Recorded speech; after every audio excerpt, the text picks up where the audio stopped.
Excuse me, Madam Sophie. Yes. Uko poa? Niko poa. Kuna kitu nilikuwa nataka kukuambia. Okay. Sasa unajua mwalimu, nimeona sasa hii term ikiisha si mtarudi campus. Yeah. After the teaching practice.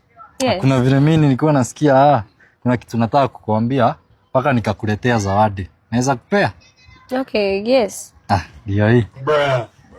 Look at this. Mimi umekuwa ukinibamba nikaona nikuletee tu maua. Really? Yes, what's going on here? Sasa hizi ndizo ulisema zinaitwa petals. Ukasema hizi nazo zinaitwa sepals. Na hii nayo ukasema inaitwa filament na hizi ni anthers. Na ukasema fertilization takes place here, si ndio? Yes, mwalimu. Ni kweli wenye anasema? No, mimi hata nashindwa mbona ako chini na maua.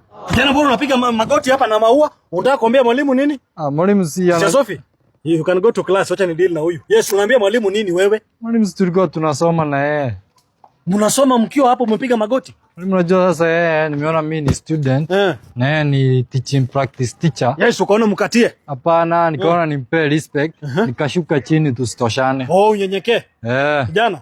Hiyo janja unajaribu kunini naijua sana. Unangoja nikwambia tena chini kama mkeka? Hapana. Twende chini, twende chini. Twende chini. Mwalimu ni hivyo. Enda kwa darasa.